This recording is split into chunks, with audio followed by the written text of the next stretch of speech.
welcome to another Ramblings video.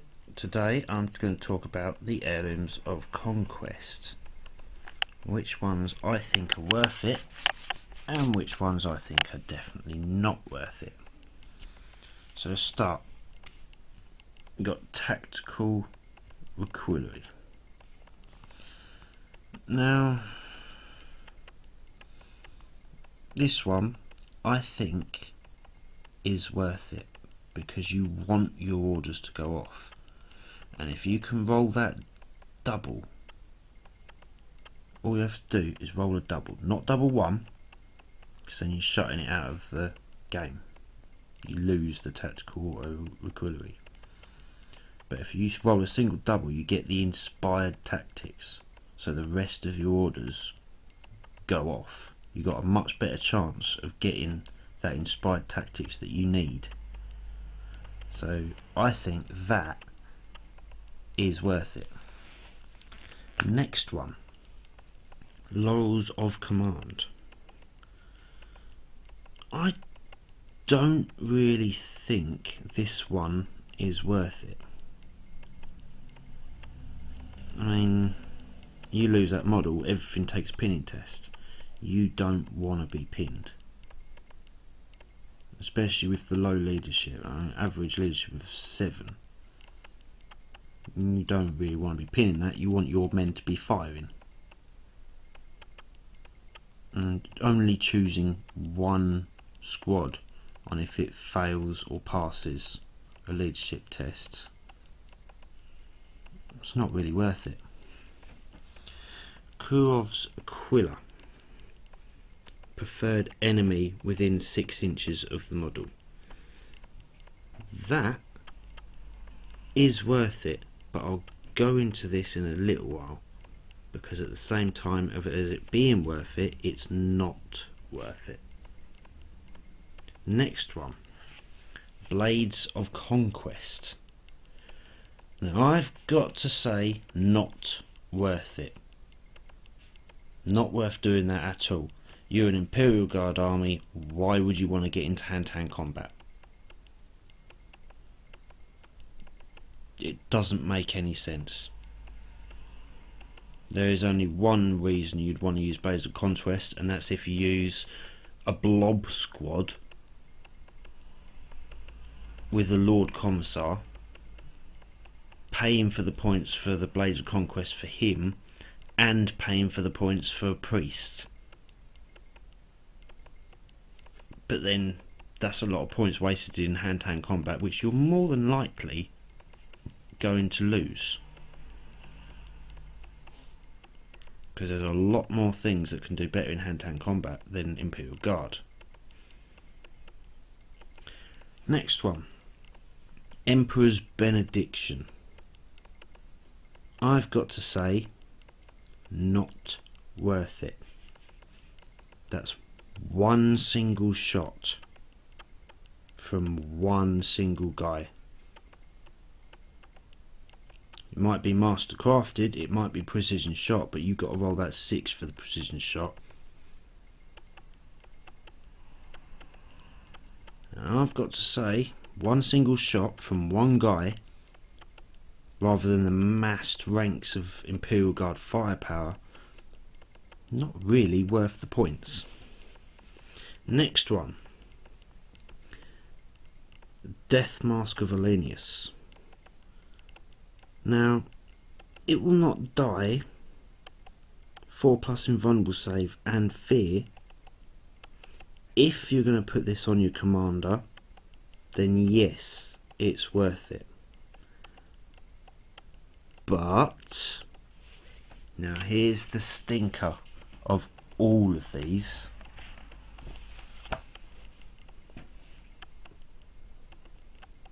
Yeah, 30 points for the Death Mask of Alenius.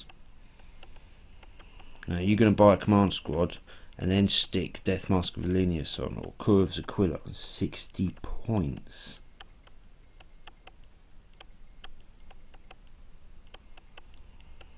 There's just so much. I mean, Emperor's Benediction, 5 points for a single shot pistol.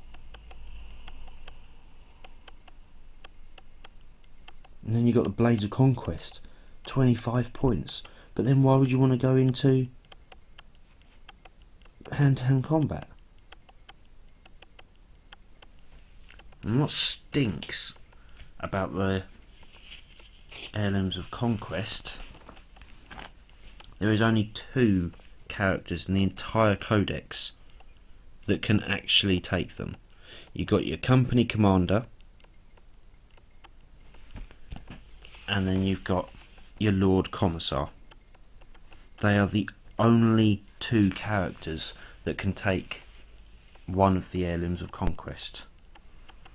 Now, if you're going to waste all them points to upgrade your company commander,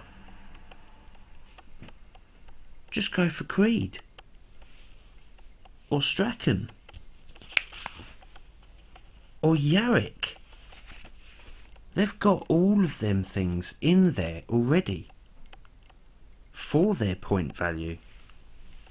Lord Commissar, 65 points. You want to chuck on all of them extra points.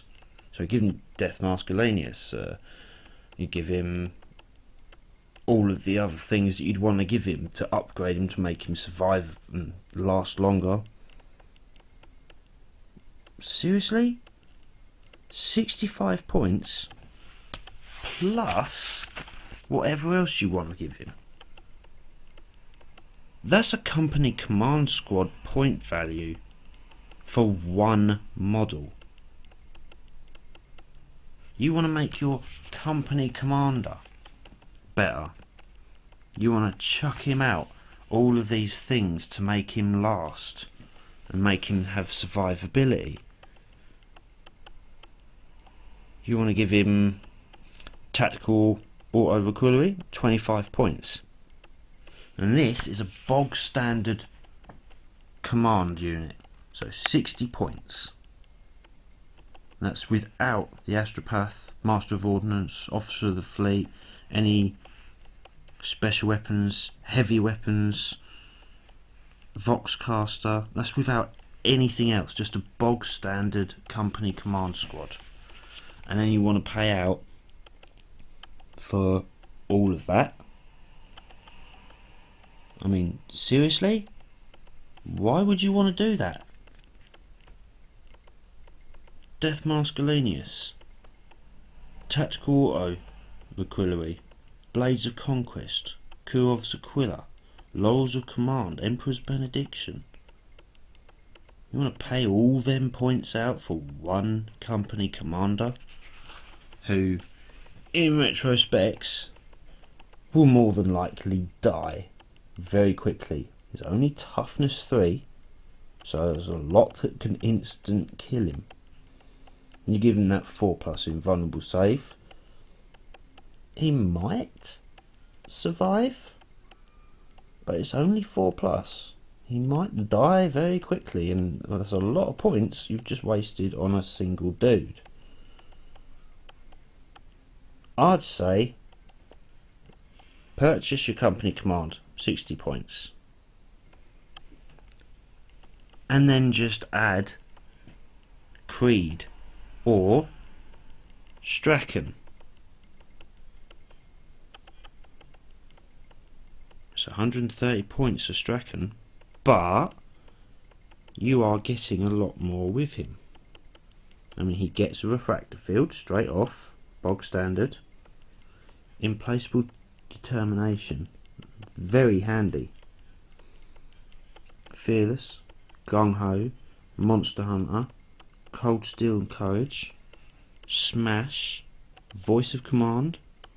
You get everything you want, and he's stronger, and he's got more toughness. This is the guy that will lead your army, and he's got a 3+ save. Or go for Creed, like I do. You get 2 warlord traits. Cart press armour, 4+ save, bog standard. Refractor field, 2 hotshot las pistols, which was one counted as twin linked. Supreme Commander, Tactical Genius, and Voice of Command. So he gets 3 orders bog standard at 80 points. Now, I don't know about you, but personally, paying all of them points for a regular bog standard company commander, trying to make him better in any way, you end up paying out more points than just taking out one of these characters.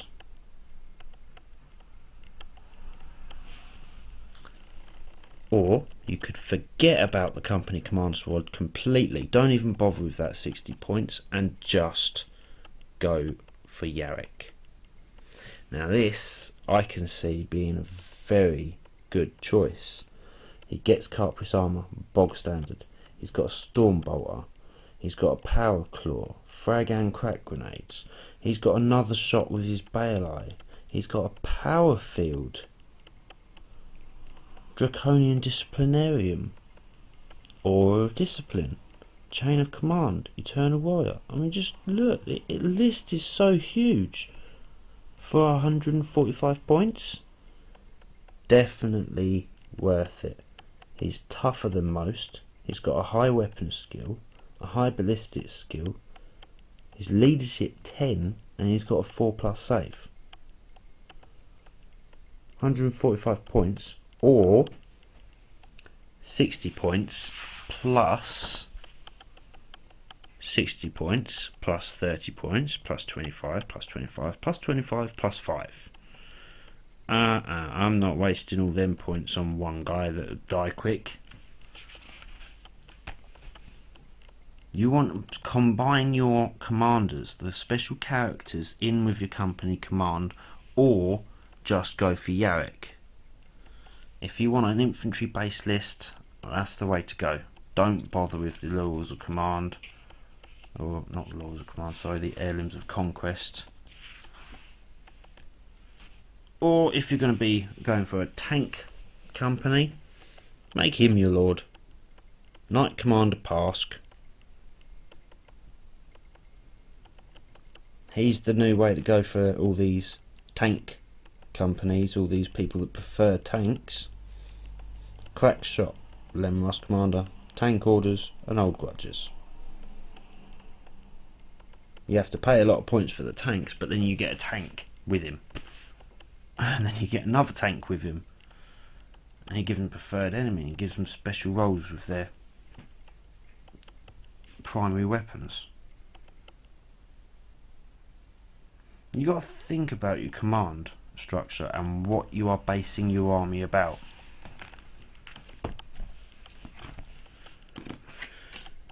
Right, take it easy. Good gaming.